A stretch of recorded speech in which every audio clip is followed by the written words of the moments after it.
Now we're going to talk about reflexes. Reflexes are among the most simple control systems that we're going to consider.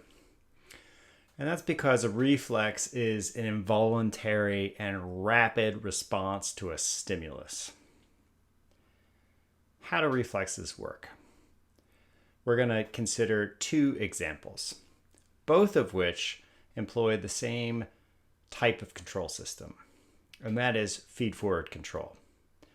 So in a previous lecture, I explained this flowchart and the effects on a state variable, in this case temperature, on the right-hand side. And what feed-forward control systems lack is feedback. Okay, so there actually is no feedback. That is, there is an initial stimulus that sets off a feed-forward response, an efferent response.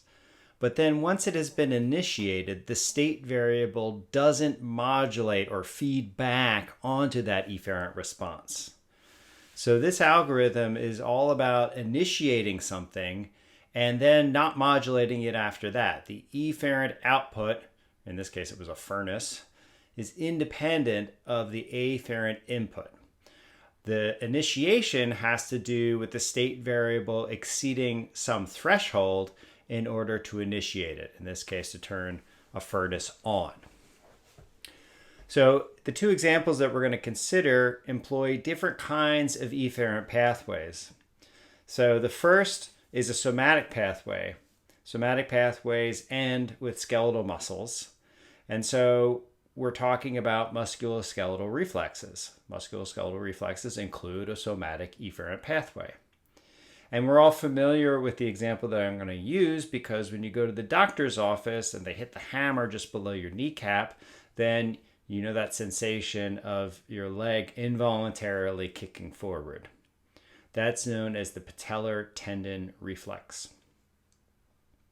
Let's see how that works. All right, so here's a leg. That's your kneecap right here. That's the patella.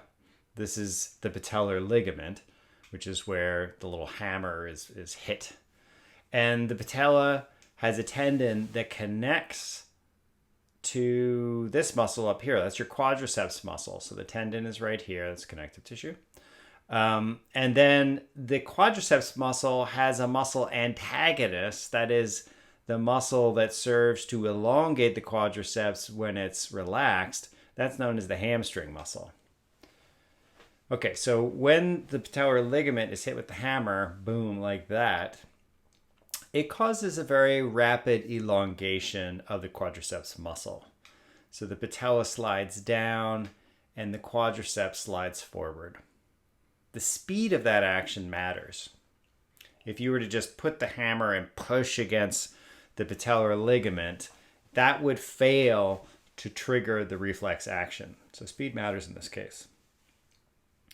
The length of the muscle is detected. We actually have two kinds of sensors embedded into our muscles that tell our central nervous system the state of the muscles.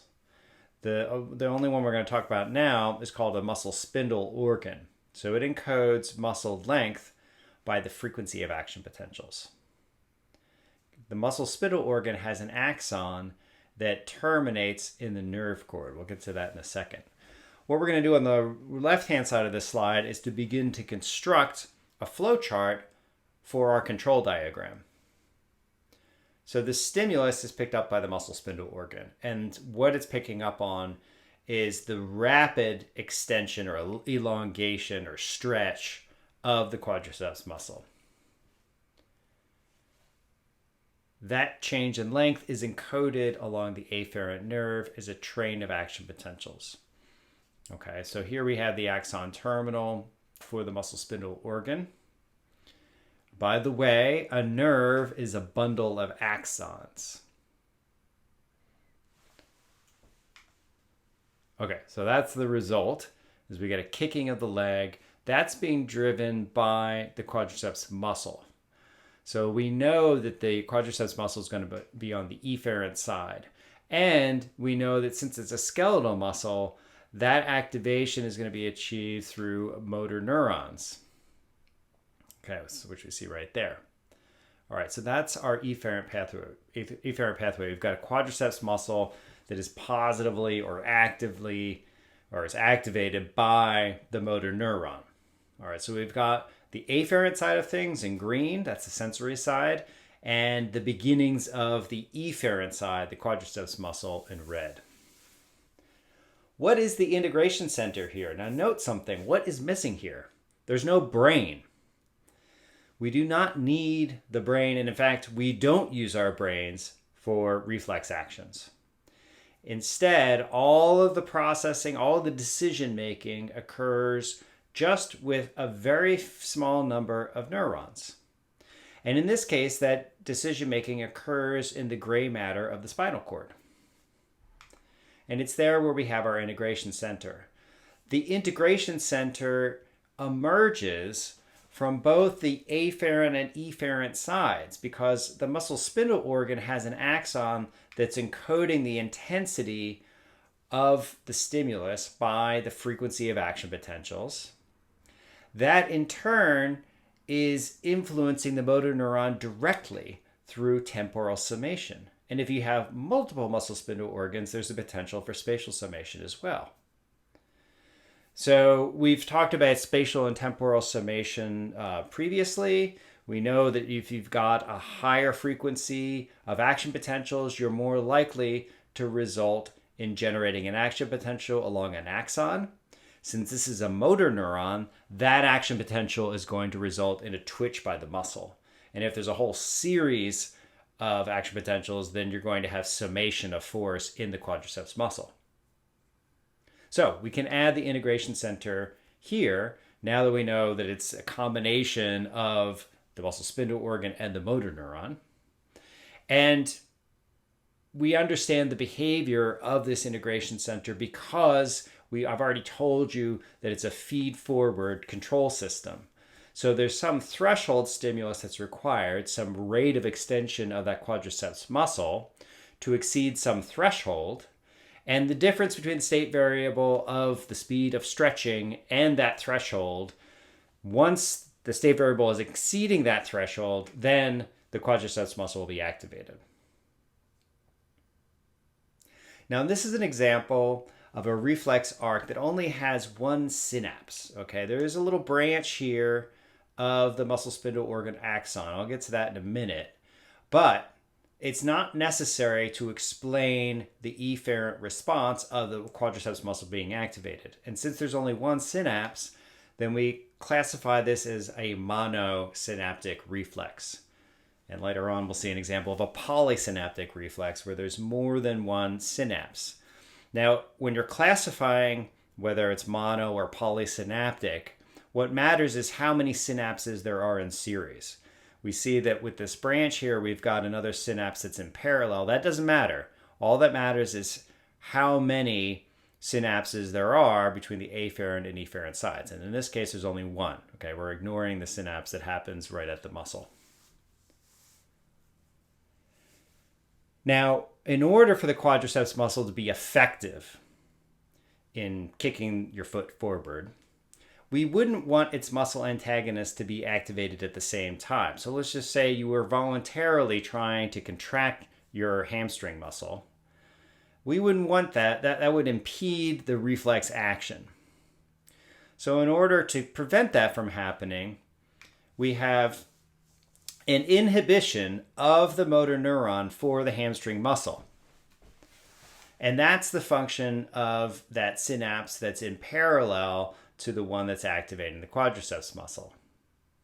And this is pretty typical of musculoskeletal reflexes, so much so that we have a term for it, which is reciprocal inhibition, where a muscle antagonist for the muscle that is being activated is inhibited.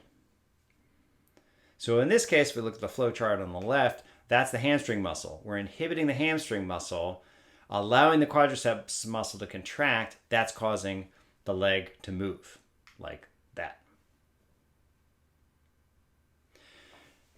Now, this is a seemingly academic reflex action, right? Because it's only happening in the doctor's office. But actually, if you walk around the world just walking, you have small reflexes serving to maintain your equilibrium all the time. There are all of these little corrections that you make to stay upright, and you're just sort of barely cognizant of their action. So as you're walking around, certainly if there's a startle response, if somebody leaps out at you and scares you, or let's just say you step on a tack, then reflex actions respond to that startling stimulus with feed-forward efferent actions that are similar to this in that you have reciprocal inhibition of muscle groups that cause you to spring into action.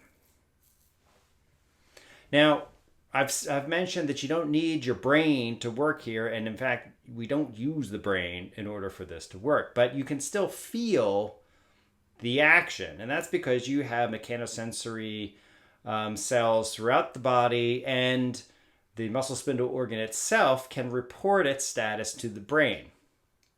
So we do have this reporting occur in the brain, and so there's an ascending signal that goes through the thalamus and ends up in the cerebrum. We don't talk about the cerebrum a lot in this class because it's very complicated. It's more in the domain of a neurophysiology course.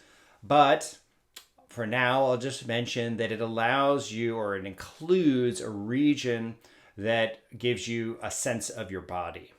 And in particular, the somatic sensory cortex is alerted when actions such as this occur. So this allows you to feel the reflex action even though we don't need the brain to recruit the efferent response. Okay, so that's our example of a somatic reflex action. The autonomic nervous system can also be recruited in reflexes. And we're going to consider an example that includes the parasympathetic pathways. Autonomic reflexes include both parasympathetic and sympathetic efferent pathways. And the one that we're going to consider is the reflex that allows you to urinate. Okay, so we're going to talk about the kidneys later. The kidneys produce urine, and that urine collects in your urinary bladder. This is a muscular sphere that increases in diameter as it fills up with urine, like that. And you know that you feel that. And you feel that because you have stretch receptors that also terminate in the spinal cord. So this is much like this muscle spindle organ in that it's mechanosensory, but these dendrites are woven into the walls of a smooth muscle lining. And they're detecting the tension in the walls of the bladder. So as it fills up, the tension goes up. Now on the efferent side, we have something kind of similar to the somatic pathway, but this is going to be a parasympathetic pathway.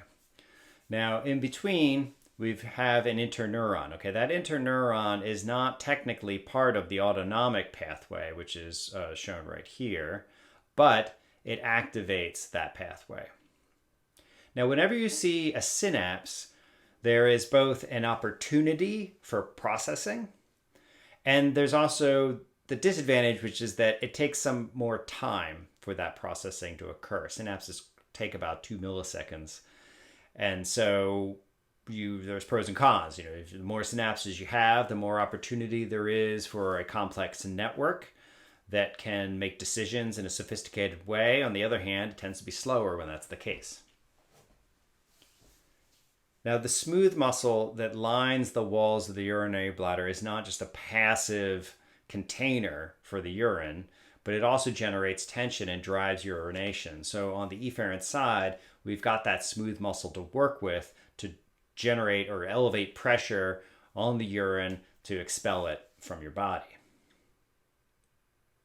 Now this pathway that we see on the right, again, we don't need the brain involved. It's a reflex action. This is an example of a polysynaptic reflex because we have two chemical synapses before the efferent pathway is recruited. So poly refers to the fact that we have an interneuron right here in that reflex action. And that's going to have a positive effect. So we're tending to increase the activity of the smooth muscle that lines the urinary bladder. So we can add that to our control system, where we're going to have the same kind of integration center that I described for both the feed-forward thermoregulatory control system, and then just a moment ago, the somatic musculoskeletal control system. So again, the state variable compared to a threshold is what matters to set off the action. In this case, the state variable is bladder tension. And that bladder tension is encoded by a train of action potentials that are summed by first the interneuron and then ultimately the parasympathetic neuron. So the algorithm for our integration center, which again is generated by just a small number of cells. In this case, we've got one interneuron between the afferent side and the efferent side. And altogether, the integration center, the sort of set of rules that this network that governs this network, is that if the state variable, the bladder tension, exceeds a threshold, then activate the smooth muscle, increase the tension in the walls of the urinary bladder. Okay, and that's going to tend to expel the urine from the bladder. Now, there's some more to the story here, because we have a sphincter. A sphincter is essentially a closure of some vessel.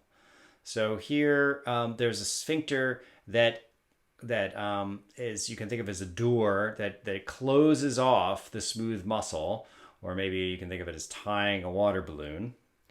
That is skeletal muscle, okay? That's not going to be controlled by an autonomic pathway, but instead by a motor neuron. And that motor neuron also receives input from the stretch receptor that functions to increase bladder tension through the parasympathetic pathway. The way that is achieved is that there's a branching of the axon of the stretch receptor. We've got another interneuron involved. But this interneuron is different because at its terminal, it has a negative, an inhibitory synapse, and therefore a negative effect on the motor neuron for the skeletal muscle, right there. So the motor neuron that generates action potential, so this motor neuron is constantly generating spikes. You will see this sometimes, is you'll have a motor neuron, sometimes an autonomic neuron, that just at rest is generating action potentials. This inhibition from the stretch receptor, so think, okay, the urinary bladder is full. I am going to therefore have a negative effect on the frequency of action potentials for that skeletal muscle. That's going to tend to relax the skeletal muscle. So as a consequence, just as the urinary bladder is increasing its tension, the skeletal muscle is relaxing to allow the urine to escape. So if we look to the left, we add that to our control diagram. We have a negative influence on skeletal muscle. This is our second behavioral rule. Once we exceed the tension in the walls as detected by the stretch receptor, then not only are we going to increase the tension in the walls of the bladder, but we're also going to deactivate the skeletal muscle that keeps the urine on the inside. All right. Now, when you were born, that is the end of the story. That is the complete control system. Soon as the bladder fills, it gets expelled by contracting the walls and opening up the sphincter. Fortunately, that's not the end of the story, because we learn over time how to control this. Okay, we can essentially override this reflex action with descending commands that come from the brain. Okay, so the reflex is just as I have mapped it out, but reflexes can be modulated and sometimes overridden by the central nervous system. So for that, we need to add a brain. And from the brain, we have a descending command. All right, and that functions to inhibit the interneuron. So here we can begin to see the value of having an interneuron, because we've got more chemical synapses for other neurons to weigh in on. In this case, that extra minus that I've added there, I'm going to magnify this because things are getting a little messy. All right, so we see that minus up above, up top. That's coming from the descending command. Okay, so now we are going to inhibit that excitatory synapse on the parasympathetic efferent pathway. Okay, that's for the smooth muscle. So we want to prevent this positive from happening. And there's a second descending command which inhibits the inhibition. All right, so our interneuron in there, this is the one on the right interneuron, was inhibiting the motor neuron for the skeletal muscle. Now we're going to inhibit that inhibition. So if we return to the flowchart on the left, we're essentially creating a negative effect on both of those, which means that the smooth muscle in the urinary bladder will not increase in tension. It will stay relaxed. And the sphincter, composed of skeletal muscles, is going to maintain its tension by virtue of having a high frequency of action potentials along that motor neuron. Okay, so it's possible to override reflex actions through descending commands. And in this case, in this example, that is a learned ability that we achieve when we are potty trained early in life. And hopefully we retain it forever, not always the case. All right, so we pose this question of how do reflexes work? We see two examples here. The somatic pathways that include motor neurons, skeletal muscles for musculoskeletal reflexes. And then we have an autonomic pathway, that's the smooth muscle. We're combining that autonomic pathway along with the somatic pathway for the skeletal muscle sphincter that keeps the urine contained in the urinary bladder.